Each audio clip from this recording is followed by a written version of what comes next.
It's a beautiful Monday morning. That's right, a beautiful Monday morning, and I'm waiting for Andy to tell me that she can hear the sound because, welcome aboard, everybody. Welcome aboard on a lovely Monday morning. Just hope the sound is good. Yeah, I can hear the sound. She's upstairs. I can hear the sound. So there it is.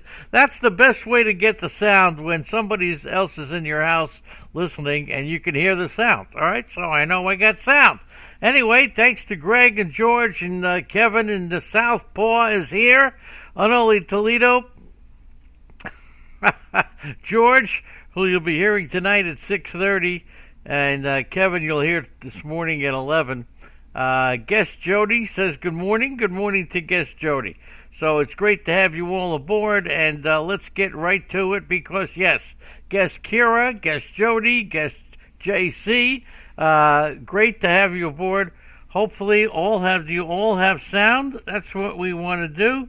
And that's the name of the game. Okay, so first I'm gonna come up with a great trivia question about football.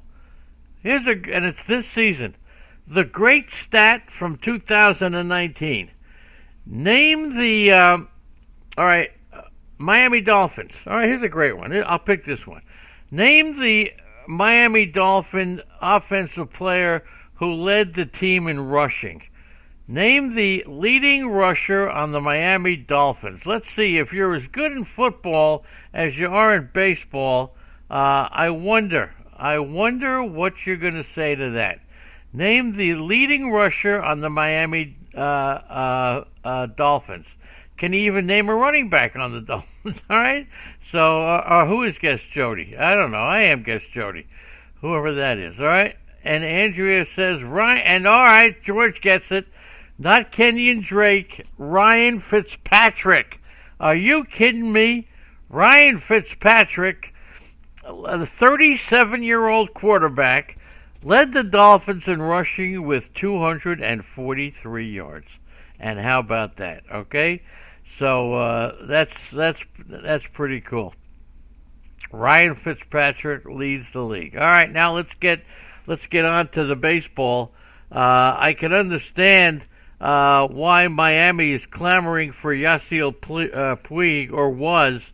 But really, this Dickerson, he really fits the mold of what the Marlins need now. So far, we've talking about the Dolphins and the Marlins, and that's a left-handed bat. Only Jonathan Villar and Diaz are the projecting opening day lefties.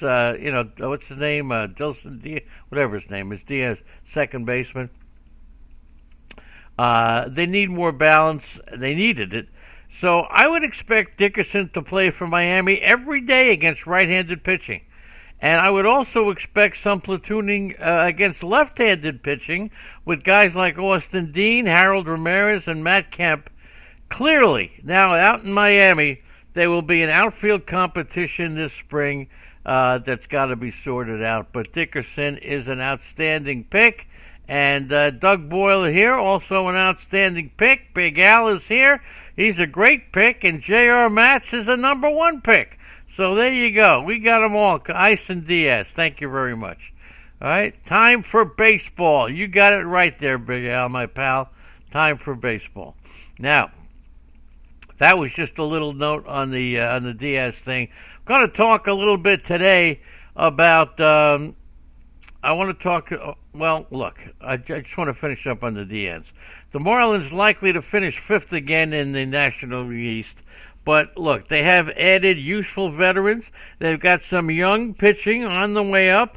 So they're not going to be a punching bag. I remember years ago, Andrea predicted when the Washington Nationals would not be a punching bag, and she was right on it, okay? No question about it. So they will not be a punching bag. They'll be getting better. They're upgraded their offense, adding a consistent left-handed bat. So we'll see what happens. Dickerson is 30. He's 30, left-handed hitter. In 7 seasons, he posted a 286 batting average, 115 home runs. He hit 304 with 12 home runs, splitting 2019 with a couple of teams. So, like I said, Ison Diaz, Jonathan Villar, the only lefty bats. A hole is addressed, and there you go. Okay? Now, let's talk about what's been publicized. I just wanted to wait for everybody to get into the chat room, and that is auction values. Now, I know that some of you don't play auction. Some of you absolutely refuse to play auction. I much prefer it. I prefer Donkey Okie over Donkey Teeth, and that's another thing I prefer. Yes, but here's the thing. I would say very simply that the auction values are very important. Very, very important. It gives you some stability, gives you some confidence. It gives you an idea of what the auction prices may turn out to be. Not as good as White Sox Al. No, nothing turns out to be better than White Sox Al. But here's what it is. Now, what I've come up with is not a scientific experiment. It's not. This was not made up by that fantasy genius algorithm. All right, no, Al was not part of this. Okay, there's nothing here. It's all very simple, and most people seem to say, "Wow, I wish I thought of that." Well, you have thought of that. A lot of this stuff you actually do. Okay, but you never realized how important that it's great. It's absolutely great. Now, here's the first thing that you do. Okay? First thing that you do is, I'm talking about, let's make it simple. Let's talk about a 10-team league, okay, $260 format. The first thing that you do is you make a list of every player that's going to be drafted in your opinion. That means you have to have 10 first basemen, 10 third basemen, and 10 first third, and so on down the line. If you're playing with 5 outfielders, you need at least 50 outfielders. If you're playing with a utility, you got to fill them up there too. Make a list of every player that you feel is going to be drafted. That's the first thing you do. I just made the list. Now, here's what you got to do. In putting the dollar values down, and I'm not going to go into detail about players now, but this is very in general. You have to take a look at your own league and determine what has been the top price for the Mike Trouts. Okay, is it going to be $43? Has the top player gone for $45? You determine what the top is, and then you take your Mike Trout and you put him at $45. Okay, it may be 46, maybe 47, but that gives you that's right. That gives you a basis, and then from there you just go down. If the first player is 45, the next player will be 43. Then you use your judgment on that for the top 20 players. Then you go to the bottom. A dollar player is a dollar player is a dollar player. Okay? You got that? So just put your dollar players down. There's a little difference between a $1 player and a $2 player. So you start at the top. You put your top players in based upon what they've gone for historically. I mean the top players, not what Mike Trout has gone for historically. What's the top player gone for historically? And that's where you start. You put value on every player. Then if somebody has a keeper, let's say he's a $4 keeper, even if he's a $20 player, you put him in at $4. This way you don't hear about the bull dinky and poppycock of my league has a 10% inflation. Well, every league is different. So you put the $4 in, and now here's the secret. You ready for the secret? The most important thing, and George hit on it, the most important thing is this. Add up the total dollars that you have put down. If you're in a 10-team, $260 format, they must add up to $2,600. That's 10 times 260. If it comes out to $2,400, that means that you have to add 200. Good morning to Zelmo. You got to add. It's simple. You got to add 200. So many times you look at magazines, you look at Jay Bass, you could just ask him, he'll tell you. Good morning, Jay.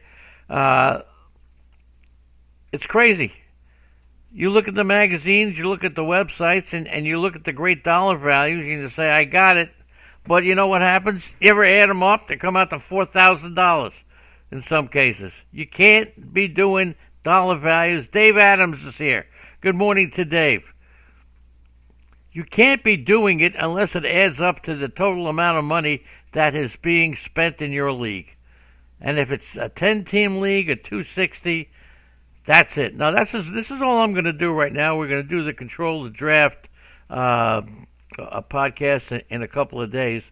But this is what you get, okay?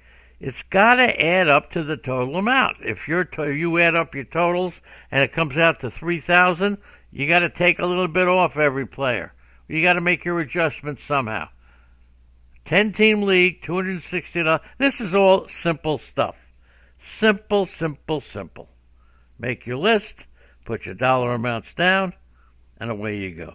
And in a keeper league, don't forget, every dollar amount's going to be different because it depends on how many people were good enough last year to spend $4 on a player who would normally go for 20 and will go for 20 in other drafts. So a lot of us have keeper leagues.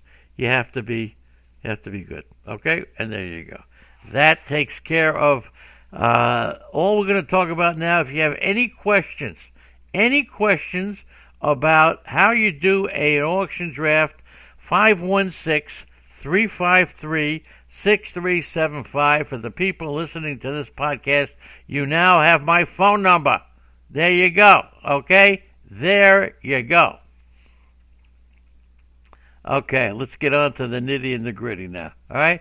I've heard that the Texas Rangers could be in play for Nick Castellanos and Marcell Ozuna. Now, they've been linked to Nolan Arenado, but that's not happening. They've been linked to Josh Donaldson, but it looks like Donaldson's leaning towards the Atlanta Braves. So we'll see about that, okay? One more trivia question, and I put this up on Facebook or Twitter. Pitchers with more career strikeouts than total bases, with a minimum of 1,000 strikeouts. More strikeouts than total bases allowed. Who is the pitcher with more strikeouts than total bases allowed? Name that pitcher.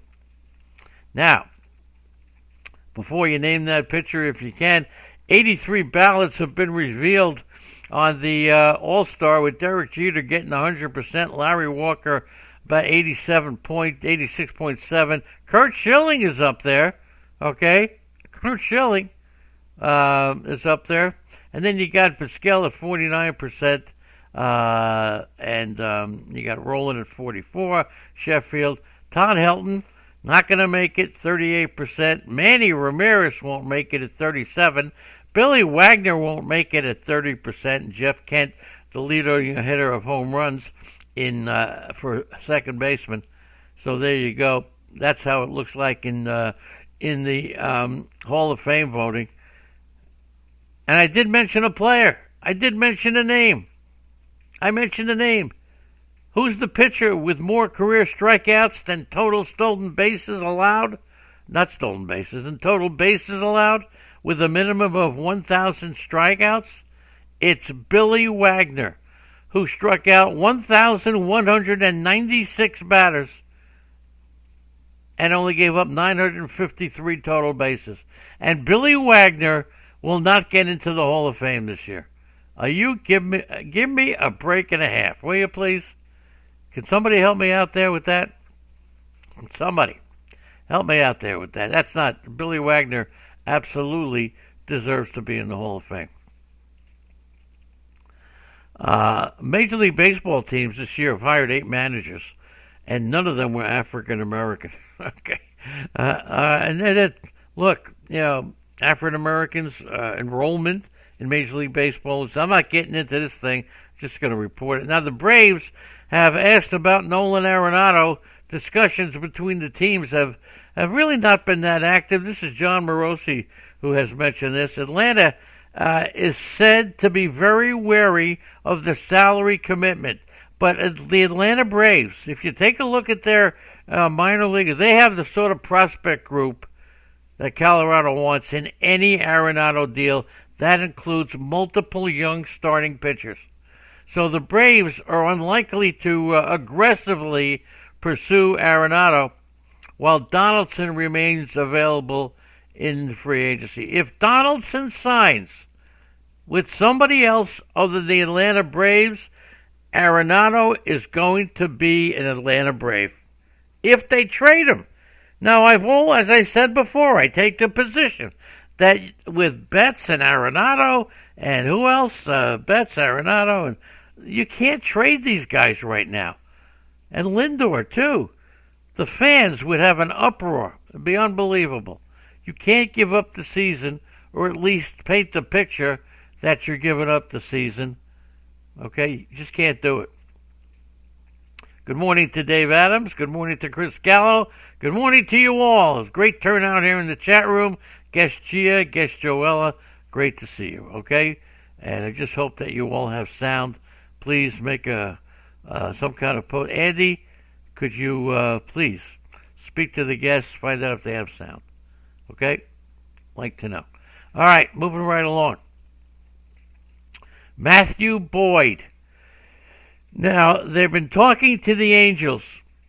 And, Andy, get this. Who do you think the Tigers are asking for the Angels in a deal for Matthew Boyd? And if Andrea doesn't mention it, it would make her too upset. Her favorite Arizona Fall League player, Brandon Marsh.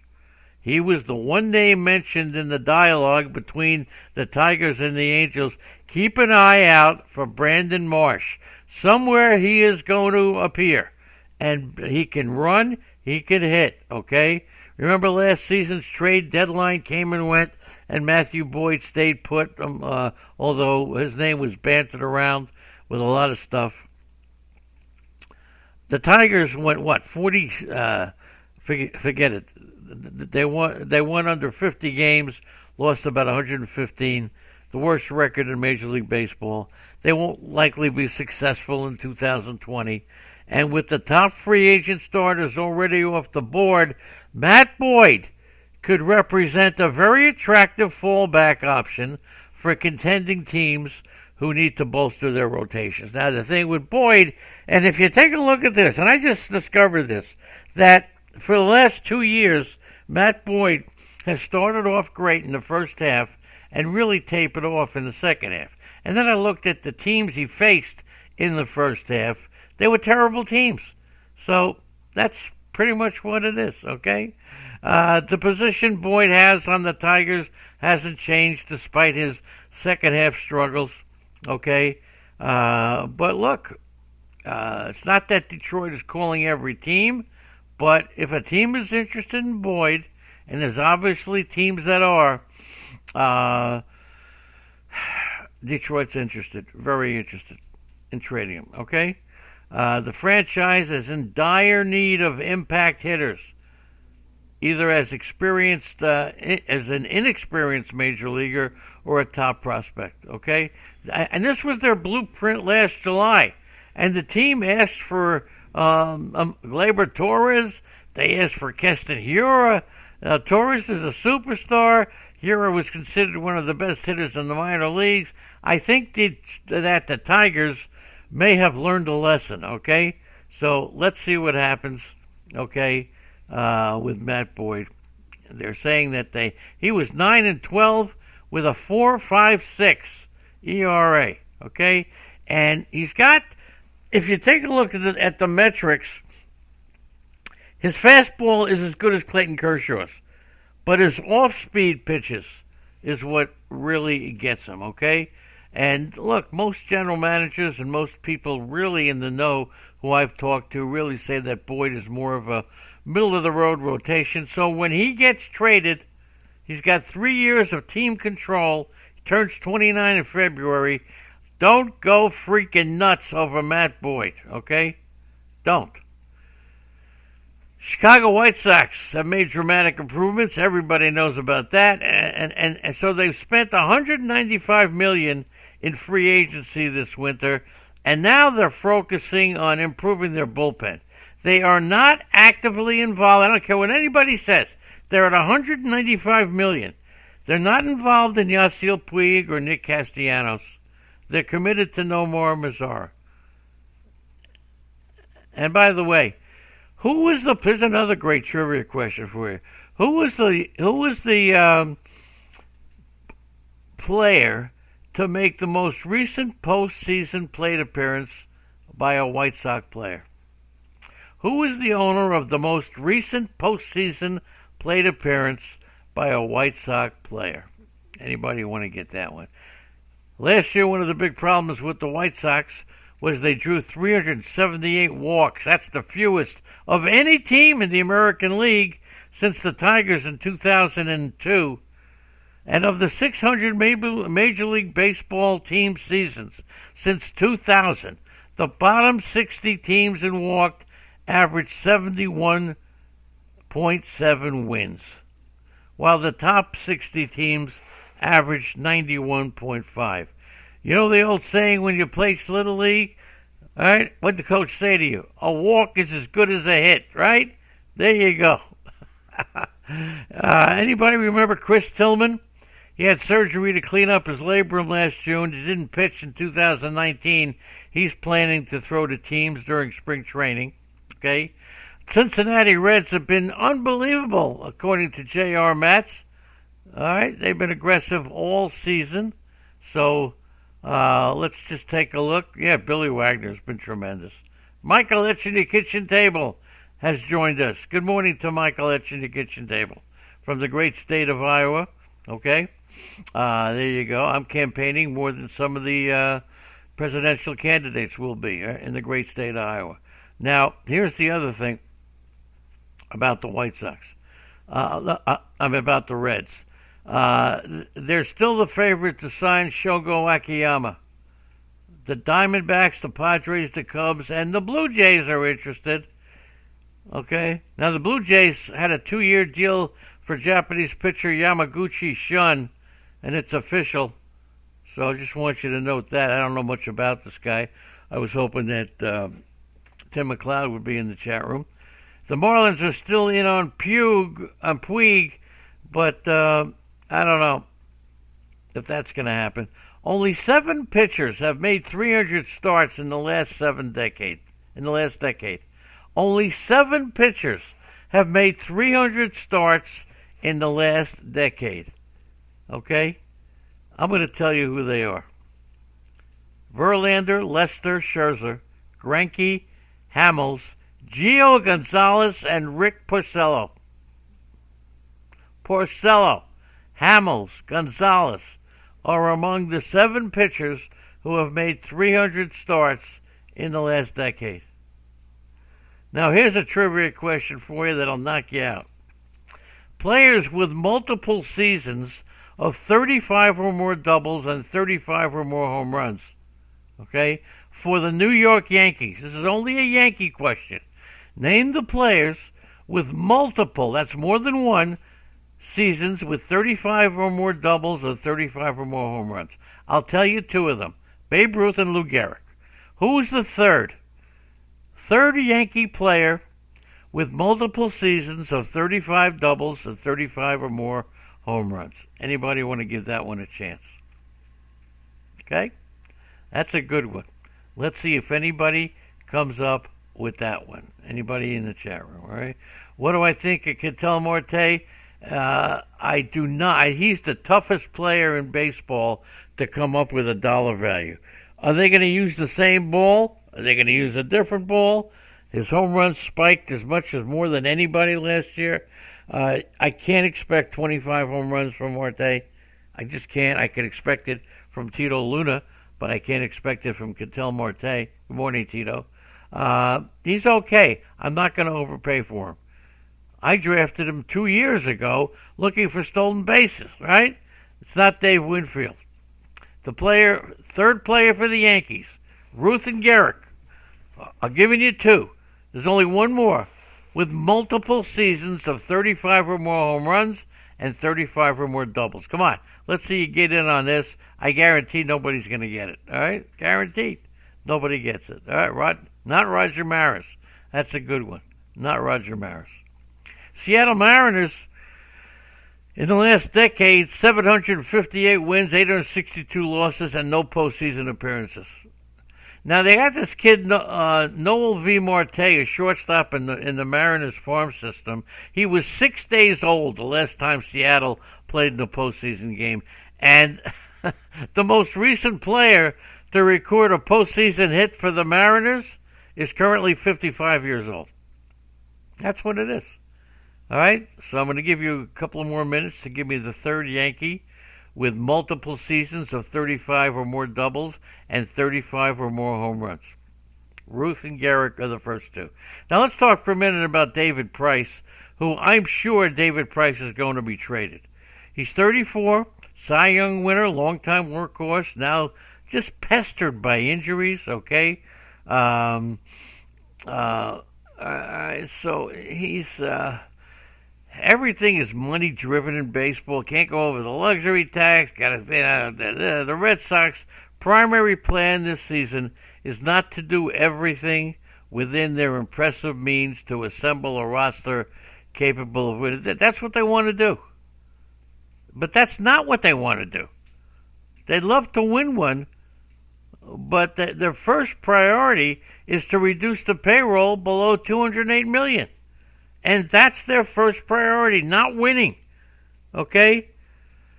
And there are real consequences to being over the threshold. Okay? There are benefits to getting under the threshold every 3 years. It's good business. And it's a business. It's a business. So, of all the options to reduce payroll for the Red Sox, and they're going to do it. And some people say, I will say right now, pretty good chance that David Price, etch this in your kitchen table. I said it a month or two ago that he's going. I believe he's going to the Cardinals. So, of the options for David Price, the teams who missed out on Bumgarner, Hyun-Jin Ryu, Zach Wheeler, Garrett Cole, you know them. I think the Cardinals are going to be in there. Price is due $96 million over the next 3 years. And I do think that the Red Sox are going to increase, they're going to put in a pretty penny here. Now, it's not that Price is done. He can still pitch. He struck out almost 11 batters per 9 innings last year. He had a 3.2 ERA in the first half, and then injuries really knocked him out. He finished 7-5 with a 4.2 ERA. Okay? So we'll see. So the Red Sox would like to get some good young players. They would like to hold on to Mookie Betts, and they would like to unload David Price. Okay. Now the Dodgers could trade A.J. Pollock, Ross Stripling, and a bunch of prospects for David Price and Mookie Betts. I've heard that trade. Okay. I've heard that trade being bantered around. A.J. Pollock, Ross Stripling, a bunch of prospects for David Price and Mookie Betts. But it seems fundamentally wrong to hear the Red Sox would do this, okay? It really does. I mean, Price should appeal to the Dodgers as an asset, all right? Don't forget, the general manager who drafted him number 1 was Andrew Friedman, okay?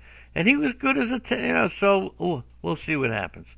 And with Francisco Lindor, it's interesting if you live in Ohio and J.R. Match is there. How can the Reds afford Francisco Lindor and the Indians can't? How could that happen? All right? How could that be? If the rumors about Cincinnati's interest in Lindor are accurate, I would think the Reds would be looking at him as a 2-year rental more than anything else. So if the Indians chose to trade Lindor this winter, it means they think it's the best time to maximize his value. So I'm not really sure if that's going to happen. Again, I don't think that that's going to happen. Now in Cleveland, before discussing the Corey Kluber deal and the signing of Cesar Hernandez, the Indians started this whole thing last year when they traded Trevor Bauer. Okay? And that was the three-way deal between Cincinnati, San Diego, and Cleveland. Okay? Now it's possible that Bauer is going to go to arbitration for the third straight winter.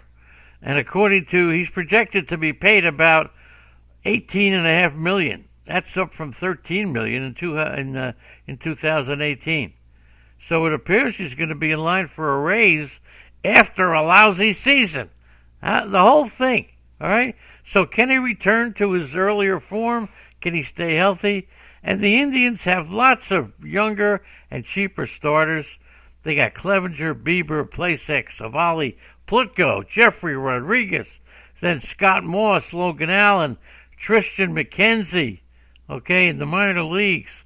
So we'll see. And Franmil Reyes was the key to that deal. Franmil Reyes could have a monster season. The Indians really believe that Reyes, good ball, bad ball, he could hit 35 to 40 home runs. At the age 24, he did hit 37 home runs, okay? So we'll see what happens. We'll see how that goes. So the Indians have replaced Jason Kipnis with Cesar Hernandez. That's not too bad. In the last 2 years with the Philadelphia Phillies, Hernandez has missed 2 games. 2 games. Okay? So he had 277 before the All-Star break, 271 after the break. So, look, you're getting a real steady player. Okay?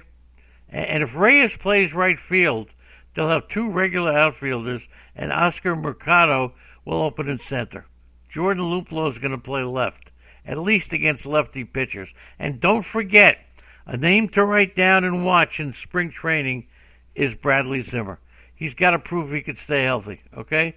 They could platoon Jake Bowers and Jordan Luplow in left field. They could do that. But Bowers has a lot to prove. That's for sure. There you go. And as far as the National League Central is concerned, the Cubs finished in 3rd place. They can't make any significant moves until they reduce their payroll. Chris Bryant's the player most likely to be traded. So far, the Cubs have only made, pitching additions, very marginal. They got Jerry L. Cotton acquired from Oakland. Don't forget him. And they got a couple of relievers, Ryan Tepera and Dan Winkler, signed as free agents. They weren't tendered. Cincinnati finished in 4th place. Wade Miley will add depth to the back end of a strong rotation. Don't forget he got that 2-year deal. The Reds acquired 3 players in minor league trades. They got right-handers Jose De Leon, Justin Schaefer, outfielder Travis Jankowski, and they claimed Nick Martini. And Milwaukee upgraded their rotation a little bit as they traded for the Padres left-hander Eric Lauer. They signed Brett Anderson, and they got Josh Lindblom as a free agent.